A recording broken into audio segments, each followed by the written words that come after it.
Olá, queridos irmãos e irmãs, sejam bem-vindos ao nosso canal e à reflexão diária de hoje, dia 25 de julho, segunda-feira, dia de São Tiago Maior, apóstolo. São Tiago, filho de Zebedeu e de Salomé, irmão do evangelista João, estava às margens do lago de Genezaré quando Cristo o chamou. Ele e seu irmão João largaram as redes e se dispuseram a adentrar o mar do reino de Deus. Seguiu o Cristo até o martírio. Sofreu as mais terríveis torturas e foi decapitado por Herodes Agripa, sendo dos apóstolos o primeiro mártir. Ao celebrar tão nobre apóstolo, o Senhor nos chama para sermos também comprometidos com a causa do reino. O evangelho de hoje é o evangelho de Mateus, capítulo 20, versículos do 20 ao 28. Naquele tempo, a mãe dos filhos de Zebedeu aproximou-se de Jesus com seus filhos e ajoelhou-se com a intenção de fazer um pedido. Jesus perguntou: "O que tu queres?" Ela respondeu: "Manda que estes meus 2 filhos se sentem no teu reino, um à tua direita e outro à tua esquerda." Jesus então respondeu-lhes: "Não sabeis o que estáis pedindo. Por acaso podeis beber o cálice que eu vou beber?" Eles responderam: "Podemos." Então Jesus lhes disse: "De fato, vós bebereis do meu cálice, mas não depende de mim conceder o lugar à minha direita ou à minha esquerda. Meu Pai é que dará esses lugares àqueles para os quais ele os preparou." Quando os outros 10 discípulos ouviram isso, ficaram irritados contra os 2 irmãos. Jesus, porém, chamou-os e disse: "Vós sabeis que os chefes das nações têm poder sobre elas e os grandes as oprimem. Entre vós não deverá ser assim. Quem quiser tornar-se grande, torne-se vosso servidor. Quem quiser ser o primeiro, seja vosso servo. Pois o Filho do Homem não veio para ser servido, mas para servir e dar a sua vida como resgate em favor de muitos."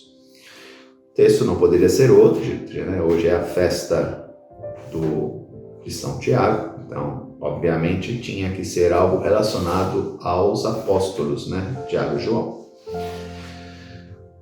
Mostra que eles não tinham compreendido qual era a missão de Jesus.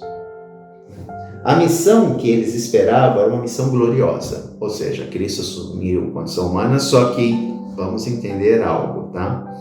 Eles não tinham a real dimensão ou a noção real de quem Jesus era de fato. Tá? Porque na cultura judaica seria algo impensável Deus se fazer homem. Deus, que é o Senhor dos exércitos, o Elohim Zebaoth, o Yahvé, o Todo-Poderoso que criou tudo, não poderia se encarnar num ser humano, na matéria. Então, para eles, isso seria totalmente fora de cogitação. Eles nem imaginavam que isso seria possível. Eles acreditavam que o Messias era descendente da casa de Davi. Portanto, assim como Davi, que foi um ser humano, e que foi adotado por Deus, podemos dizer assim, foi escolhido por Deus para ser seu filho, o Messias também, da mesma forma como Davi, o seu ancestral, teria sido, o Filho do Homem também seria um homem normal, que foi escolhido por Deus e que Deus lhe confiou capacidade de fazer coisas extraordinárias, de liderar o povo contra um levante, ou um levante contra o opressor. Então, estamos falando aqui de um Messias político. O Messias queria libertar Israel do domínio romano, assim como Davi libertou Israel do domínio dos filisteus. Os filisteus vinham, arrasavam a terra, tem toda uma situação descrita no Antigo Testamento.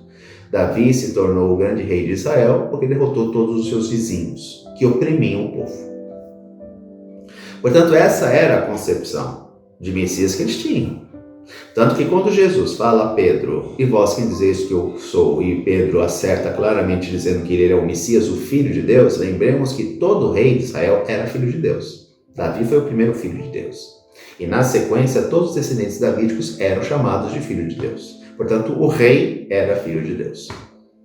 Era o filho predileto de Deus. Portanto, diante deste contexto, podemos entender o pedido da mãe de Salomé de Zebedeu, para os seus filhos. Ela quer que seus filhos sejam os mais importantes dentre os 12. Porque sentar à direita e sentar à esquerda de quem governa são os ministros mais próximos do rei. São os servos mais próximos do soberano. Ou seja, eles iriam governar com o Messias, com o rei. Por isso a indignação dos outros 10. Imagino principalmente de Pedro, Principalmente de Pedro. Aqui compreende-se que a visão que eles têm da messianidade de Cristo é uma visão política. Ele vai instaurar o reino de Israel, ele vai, na verdade, restaurar o reino de Israel, vai expulsar os invasores estrangeiros, romanos, e ele vai se sentar no trono e governar Israel. Por isso que eles largaram casa, família, emprego, tudo para seguir Cristo. Por mais que, e isso aparece diversas vezes nos evangelhos, tanto que quando Jesus dava os seus ensinamentos e falava principalmente da sua paixão e morte, eles não entendiam, eles não compreendiam. Por quê? Porque para eles a questão é aqui, neste mundo, é hoje, não é uma coisa futura. Eles querem restaurar o reino de Israel aqui e querem governar com Cristo, eles querem ser o ministro do rei. Por isso que ela faz esse pedido tão inusitado. Só que deixa bem claro para ela, isso não compete a mim. Compete a quem? Ao Pai. Ele que define, não eu. Porque aqui Cristo dá uma resposta sobrenatural a um pedido natural dela. Ela faz um pedido numa intenção específica, que eles governem ao lado de Jesus. Que seja o primeiro-ministro e o segundo-ministro, sei lá, algo do gênero. E Jesus dá uma resposta sobrenatural. Vós podeis beber do cálice que eu vou beber? Qual que é o cálice que Cristo vai beber? A paixão. E como nos foi dito, na introdução da liturgia de hoje, Tiago é o primeiro a experienciar este cálice. Dos apóstolos é o primeiro a morrer. O seu irmão, não. Segundo a tradição, João morre de velhice aos 90 e poucos anos, exilado na ilha de Patmos. Dos 12, tirando Judas que se enforca, ele será o único que não morre mártir, segundo a tradição da igreja. Os outros 10 e o seu irmão, que foi o primeiro, morreram mártires. João não. Então aqui a gente entende um pouquinho isso, e na sequência Jesus dá o seu ensinamento para todos, não é só para Tiago e João, a mãe deles que faz o pedido, e os outros 10 que ficaram indignados com o pedido deles.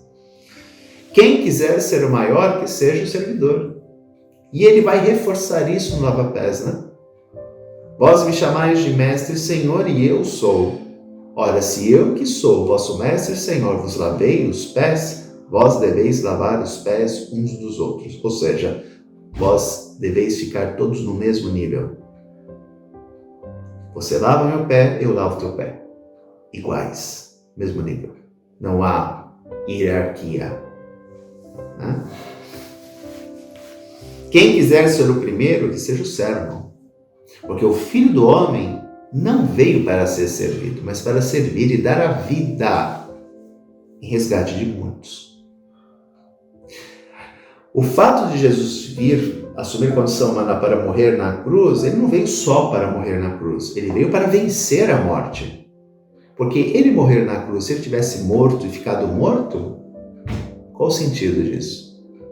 Ele pagou os nossos pecados, porque somente a morte de um Deus para libertar a humanidade do pecado. Ok, mas e se ele não ressuscita? Beleza, nós estamos livres do pecado, mas vamos morrer do mesmo jeito. A graça perpassa a morte dele mais a ressurreição. E ouso dizer que a ressurreição é a marca registrada de Jesus Cristo como o Filho de Deus. É o ressuscitado. Não é quem oferece na cruz, é o ressuscitado. Porque morrer, qualquer um pode morrer. Ressuscitar, foi ele. Os outros apóstolos fizeram apóstolos. Os outros profetas do Antigo Testamento fizeram milagres tão importantes quanto Jesus. Não vou dizer que fizeram maiores, porque não, né? Mas fizeram diversos. Elias suscitou tantas pessoas, o filho da viúva, tantos milagres Elias fez, chover fogo do céu, matou lá os 500 e poucos profetas de Baal. Ou seja, Elias fez coisas extraordinárias, foi arrebatado numa carruagem de fogo, né? Portanto, dar a vida, quantos dos profetas não fizeram isso também? Só que nenhum deles era Deus. E aqui está a questão mais importante. Por ele ser Deus, o Pai intervém na morte dele. E ele ressuscita. Então ele dá a vida, liberta a humanidade do pecado e ressuscita. E aqui está a grande graça. Porque ao ressuscitar, ele garante a todos aqueles que creem nele o poder de ressuscitar também. É ele quem vai nos ressuscitar. E aqui está a maior graça de todas. Por isso que eu digo que a marca registrada de Jesus como o Filho de Deus, o Messias, é a ressurreição. Porque os outros não ressuscitaram. Ele ressuscitou, porque ele era o Filho de Deus. Então aqui é uma questão muito importante, né? O término da missão de Jesus não se dá na morte dele. Se dá na ressurreição. A missão dele não acaba com o sofrimento da cruz. Está lá, pagou os nossos pecados, estamos livres do pecado. Ok. Mas ele tinha que ressuscitar. Porque se ele não ressuscitasse, continuaremos mortos. Livres do pecado, mas mortos. Agora não, ele ressuscitando, porque eu vim para que todos tenham vida e vida em abundância. E não é aqui que a gente vai ter vida em abundância, é na eternidade que a gente tem vida em abundância. Porque a nossa vida começa aqui e se estende para lá. Passamos pela morte como uma porta, abrimos para a eternidade. Aí sim, onde teremos vida e vida em abundância. E por quê? Porque ele ressuscitou. Grande abraço, queridos irmãos. Até amanhã, se Deus quiser. Tchau.